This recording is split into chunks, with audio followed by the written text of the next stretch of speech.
Yep, we have reached that point. Many have different opinions as to when the downfall of Naruto began. Some say at the beginning of Part 2, some say the year of Sasuke, some say the end of the pain invasion, some say it was crap from the very beginning and was never good.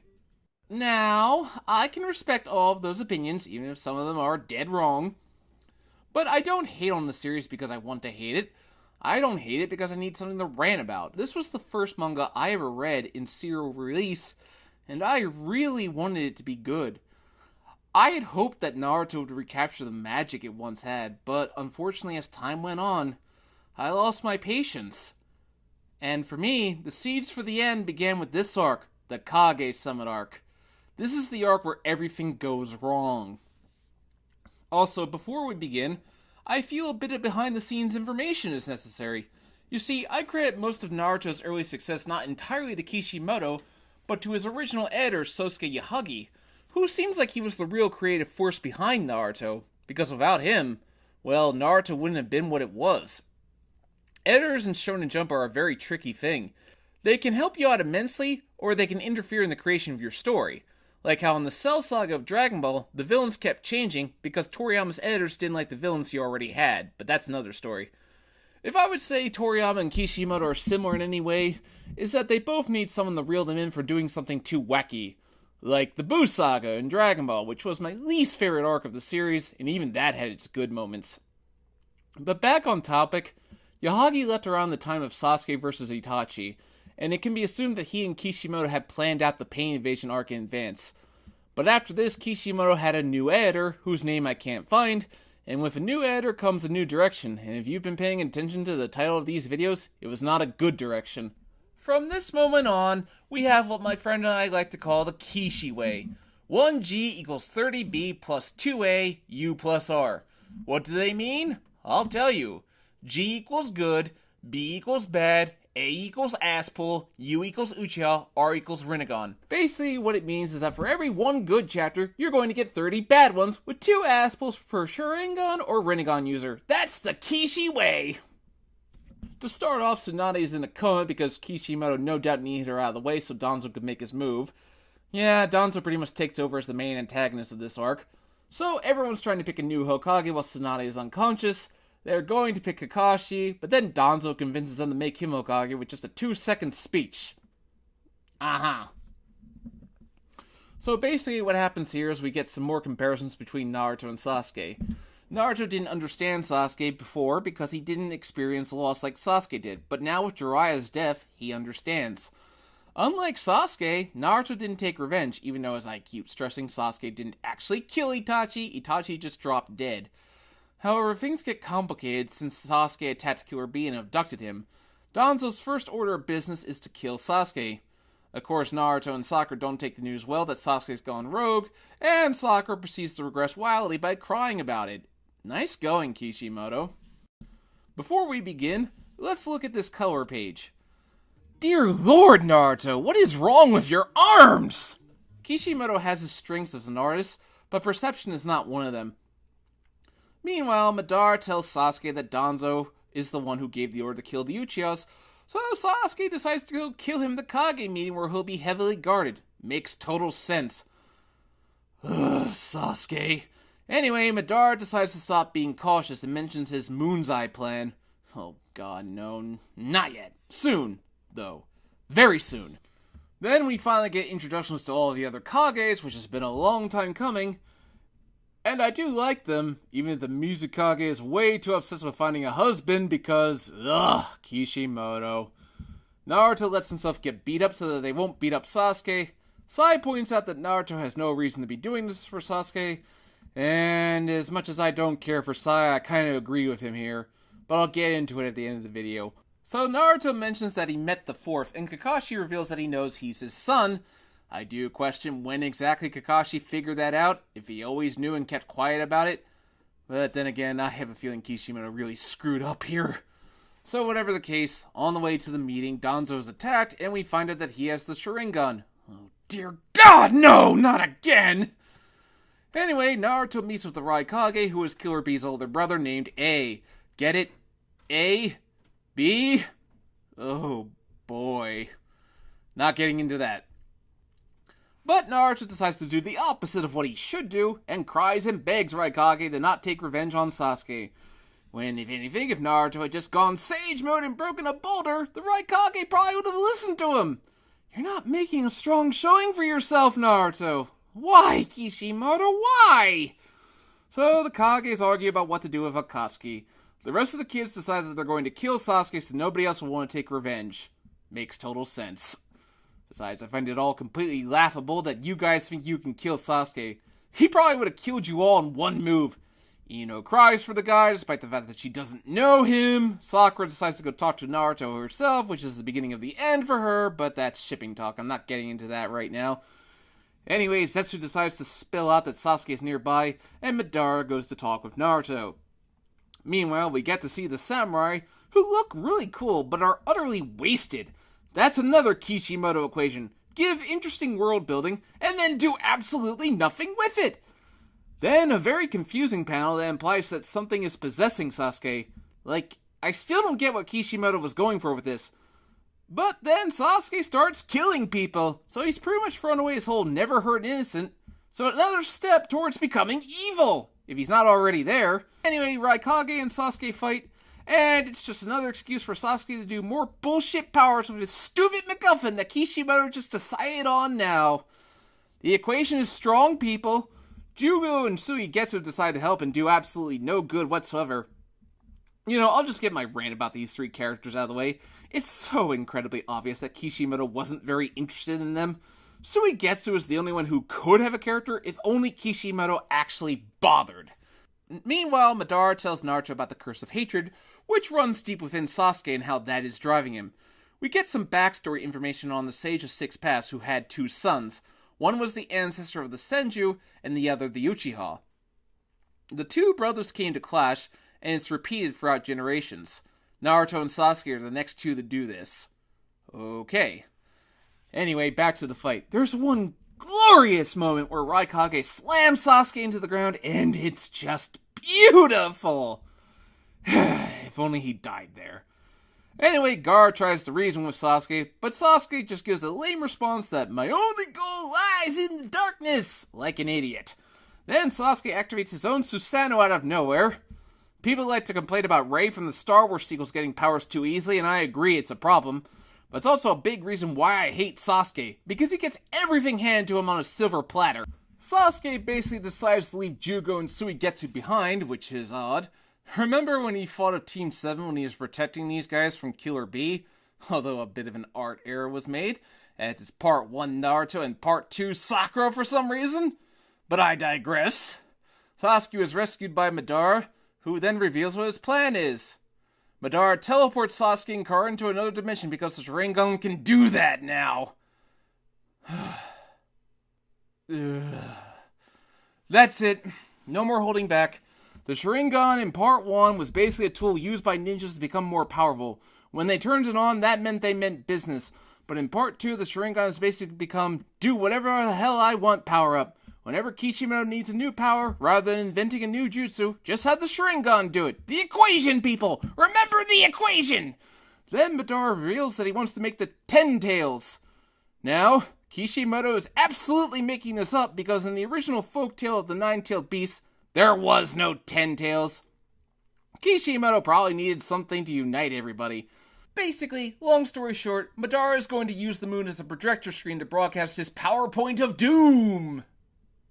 Why wasn't Pain the final villain? He was perfect!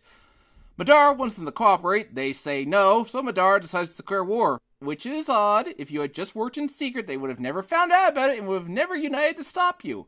Why is everybody so stupid? So the Kages decide to form a ninja alliance. Yeah, this. Let me explain what could have been done better when I get to the end. Anyway, some other stuff happens. Sakura decides to go after Sasuke on her own. Killer Bee and Raikage seemingly kill Kusame, which was odd, but then Kishimoto decided, no, just kidding. Sai tells Naruto that Sakura couldn't tell him that they were going to kill Sasuke. Sakura is going to kill him because she loves him. Ugh, her stupid infatuation. Not love, infatuation completely kills any progress her character makes. And Naruto reacts by having a panic attack and fainting. Urgh. Moving on, Madara decides to attack Danzo by allowing Sasuke to fight him. Then Danzo reveals that his arm is covered in Sharingans, which is the stupidest thing I have ever seen in any manga. And I've seen a lot of stupidity. Anyway, Sasuke gets confirmation from Danzo that the order of the massacre of the Uchihas was true. Sasuke and Danzo fight, and Sasuke shows that he can summon hawks. Yeah, when did he learn that? God damn it, Kishimoto. You just keep giving bullshit power-ups to Sasuke. Now, I know Sasuke was shown riding a hawk on the cover of one of the first chapters, but you can't just show that he has that without proper build-up.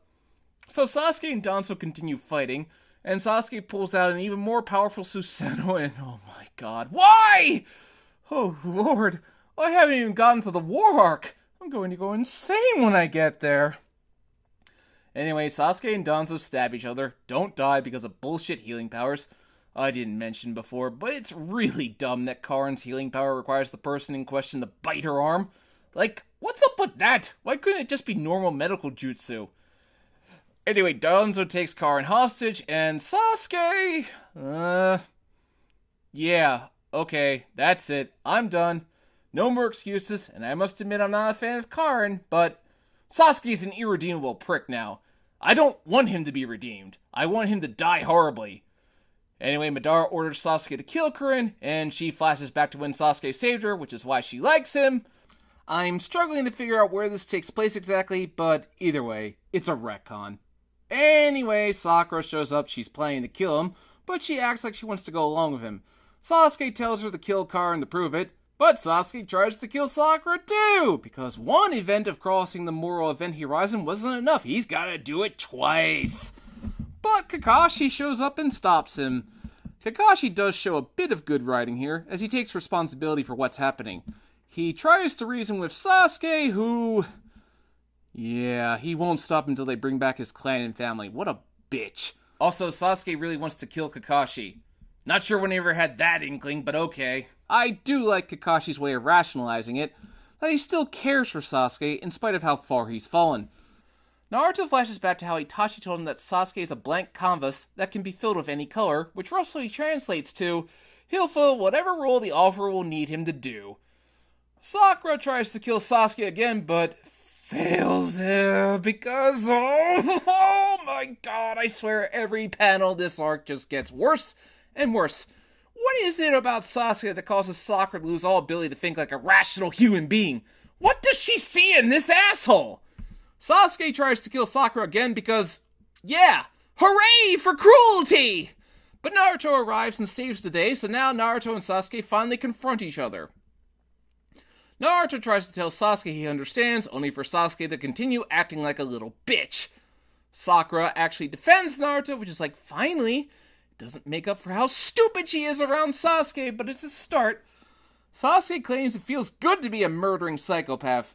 Yeah, evil. He's evil now. Naruto and Sasuke charge. Naruto reflects that their roles could have been reversed, which is a common theme throughout many stories, but as we later find out, their roles were never meant to be reversed at all. Nice job being consistent on that, Kishimoto. That should be another equation. I'll think about it. Anyway, Madara and Zetsu stop the fight because Sasuke is about to go blind. Naruto says he still sees Sasuke as a friend in spite of everything he's done, and that they'll both die when they fight, which doesn't go anywhere. And Sasuke responds by telling Madara that he's going to kill Naruto first, and Madara is probably smiling under his mask. And this arc ends with no chance whatsoever to be satisfying. Oh, and Kabuto's back. More on him next time. So, yeah, I pretty much spent the majority of this video bitching endlessly about how much I hate this arc, so I guess you don't need me to sum it up. But this arc just fails to deliver on every count. Don't get me wrong, this arc didn't finish Naruto. The war arc finished Naruto for reasons I will get into later. But the Kage Summit Arc exhumed the body, dug the grave, and made all the funeral arrangements. To analyze why it's so heartbreakingly bad, I'll cover the 4 major characters in this arc. First, let's start with Danzo. Danzo ends up feeling wasted, and so he's disappointing. I get the idea was that he was supposed to be like Magneto. He had good intentions, but went about it the wrong way. Unfortunately, instead of using Danzo as a way to have a civil war occur within the Leaf and test the loyalties among the characters, he's instead just used as another character to hype up Sasuke. He added some moral ambiguity, but Kishimoto just did not know how to handle that. Worse than that, though, is how the three main characters, Naruto, Sasuke, and Sakura, are handled. Let's start with Sakura. Poor Sakura. She was on her way to becoming a good character, and then this arc happened. She took 5 steps backwards. She completely fails at everything she sets out to do, loses the nerve to kill Sasuke. Her Sasuke obsession is back in full force, and at the end she decides, I'll just be useless. So any kind of progression she had is gone. Nice going, Kishimoto. Nice going. Naruto spends most of the arc crying about how everyone is going to kill Sasuke. Yeah, Sakura's obsession with Sasuke is bad, but I'm not cutting Naruto any slack for his. This arc feels like a wasted opportunity with Naruto. This series is supposed to be about Naruto's progression to becoming Hokage. What he was lacking was leadership. This should have been the arc where he learned how to be a leader. He should have been the one that rallied the nations against Madara. He should have been the one taking charge of the Sasuke situation instead of having everyone else do it. So many missed opportunities. Instead of crying, he should have been trying to take charge. Worse than all this is Sasuke. Oh god, Sasuke. Sasuke in this arc suddenly turns from anti-hero to out-and-out villain. Kishimoto took Sasuke way too far. His sudden change in attitude is not believable in the slightest. He throws away his comrades, tries to kill Kara and Sakura without remorse, and just comes off as a complete psychopath. Now some people say, oh, he wasn't in the right state of mind. Well, by your logic, Joker shouldn't be held responsible for all the terrible things that he does, and that's truly disturbing. Now, if Sasuke was a good kid who was tragically tempted by revenge and hatred, it'd be one thing. But instead, like Anakin from the Star Wars prequels, Sasuke is written as a bad apple from the start. He's closed off, he's cold and distant, and is just overall a completely unlikable character. Now, people argue, is it more important that your characters be admirable or complex? I think it depends on the series, but in the shonen series, it's definitely more important that your characters be likable. And Sasuke is not likable in the least. Let me compare Sasuke to Shadow from Sonic Adventure 2. Shadow starts off as someone who wants to kill everyone because he thinks that's what his friend Maria wanted. But when he realized that wasn't what she wanted, he repented and helped save the world at the cost of his own life. Until he came back in the next game because he was so popular, but that's another story. Sasuke, on the other hand, knows that this isn't what Itachi wanted, and is doing it anyway. This stems from the problem. We were never shown Team 7 going on missions in Part 1 outside of the Land of Waves. Therefore, we have no reason to understand why they want to get Sasuke back so badly. Sasuke, as we have seen, is not someone who Naruto or Sakura should be looking back on with any kind of fondness. Hell, if I were Naruto, I would not look back on Sasuke with any kind of longing for the old days. If anything, I'd be uncomfortable talking about him, and my only regret would be that I didn't kill the bastard when I had the chance. But we're not done yet. I have one last bit of this series to praise, and I'm going to do it real quick before we get to the war arc, which, as I've already pointed out, was where Naruto became irredeemably bad. I have a little bit over 200 chapters left to cover, and I need to be prepared, so I'm going to buy the biggest bottle of alcohol I can get. This is not going to be fun.